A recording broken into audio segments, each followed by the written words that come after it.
everyone, this is Ninja Girl Sakura Wen here, back with another Sailor Moon Crystal review. Today was, of course, Act 12, Enemy, Queen Metalia. And let's just say, whoa, what an episode. Totally action-packed. Let's just say that right now. It begins with everyone still in the hideout, trying to fight Queen Beryl and get Mamoru back, but Usagi is still just like in shock because she doesn't want to believe that it's actually Mamoru, but it is. And Venus tries to calm Usagi by just reminding her, well, it's him, he's being controlled, so we have to fight. So yeah. Mamoru then goes to attack. But of course, our kick-butt Jupiter steps in and protects Usagi from Mamoru's attack. And she apologizes for being brainwashed. So yeah, the team is ready and raring to go. All 5 Senshi ready to fight. And everyone even puts up shields because Queen Beryl is obviously attacking as well. And Ami-chan actually creates some kind of dimensional space where they can all fight. So that's pretty cool. Way to go, Amy. So that way that the hideout can't be totally destroyed, because they still need it. So yeah. And of course, Beryl is ticked, and she actually grabs everyone with her hair. I forgot she had that move, actually. I think she did that in the 90s anime, too. But I can't remember for sure. And then everyone begins to remember Queen Beryl.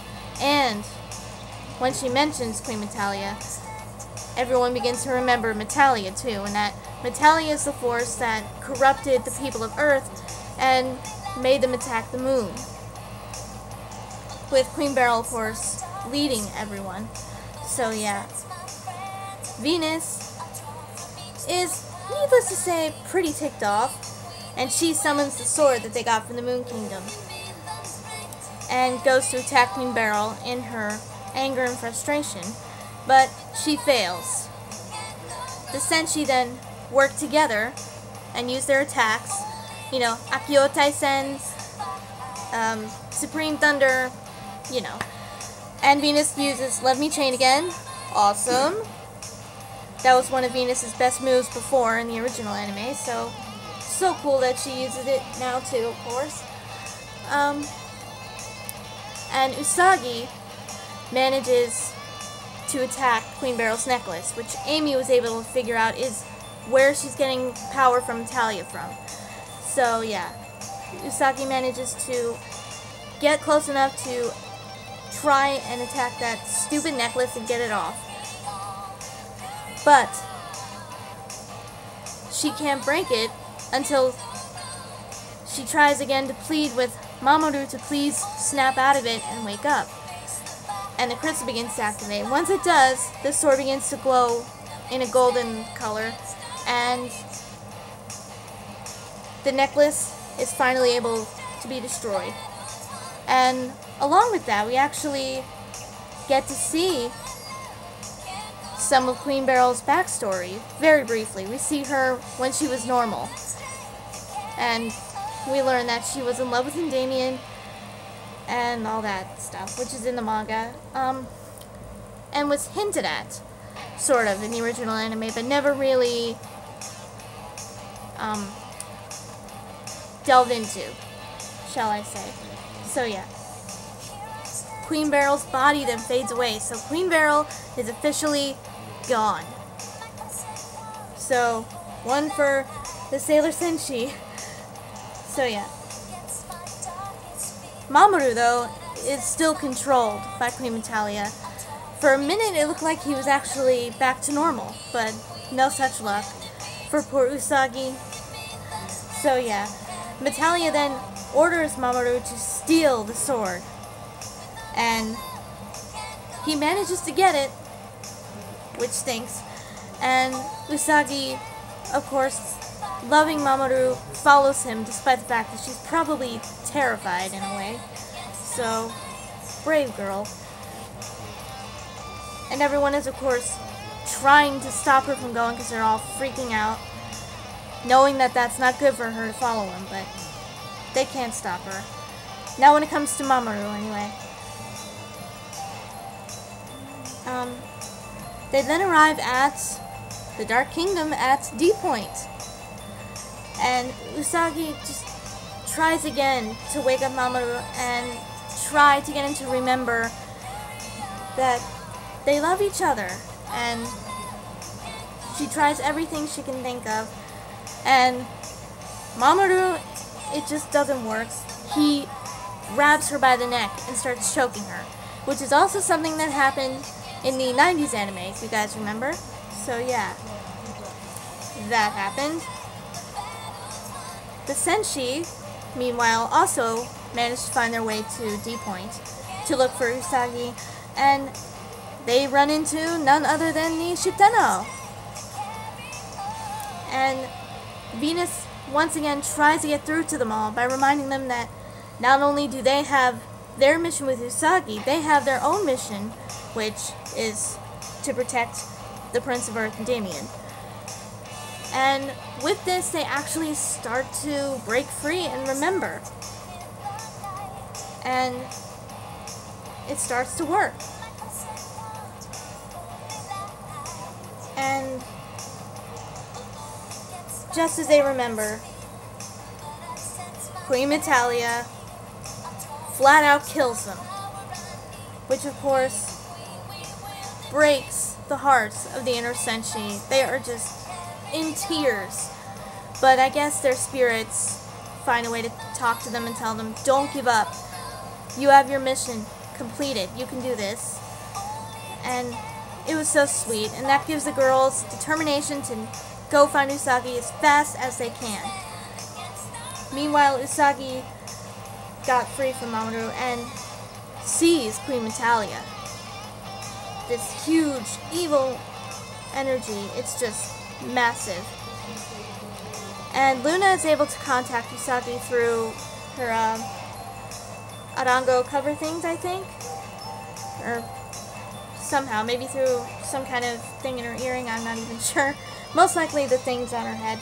And she tells Usagi that they need the part of the silver crystal that went into Mamoru when it appeared, for the crystal to be whole, and that to save him, she's got to find a way to just be confident and use her heart. Use the strength of her heart to get him back. Usagi then tries again by reminding Mamoru of the promise they made to give their stuff back to each other. The pocket watch and the handkerchief. Still doesn't work, but she tries moon healing escalation anyway. And it just, she's trying everything she can to try and free Mamoru, but it's not working.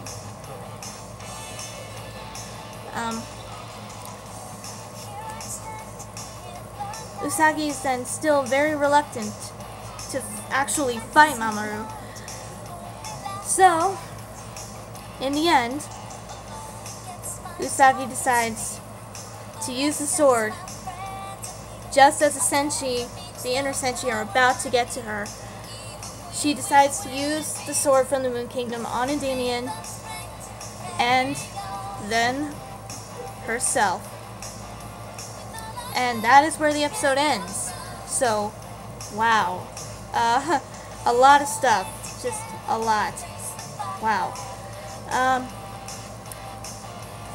So, it's just going to be crazy next episode.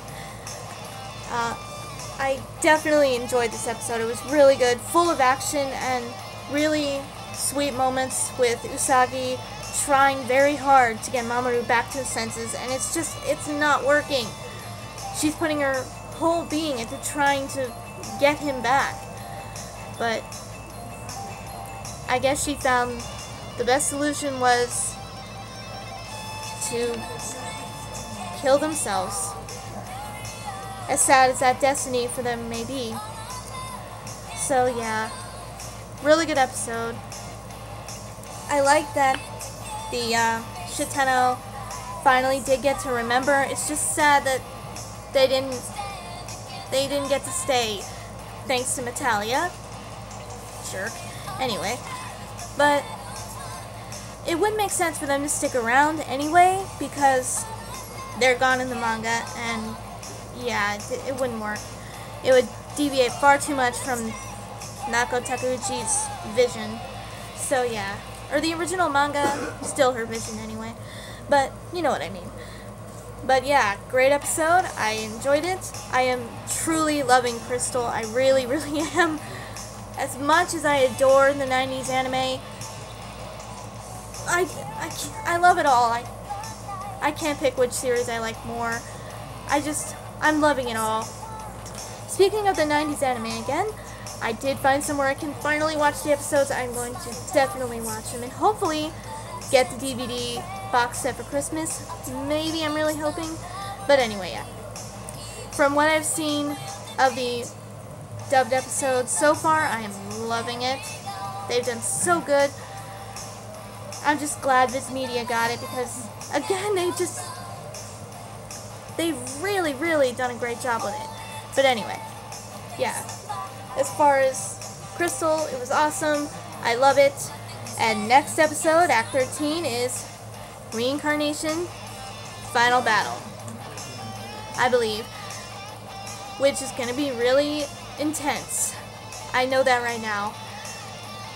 Honestly, right now, I'm just really, really waiting for the Black Moon arc to start because I cannot wait to see Chibiusa. I really can't, since she's my favorite.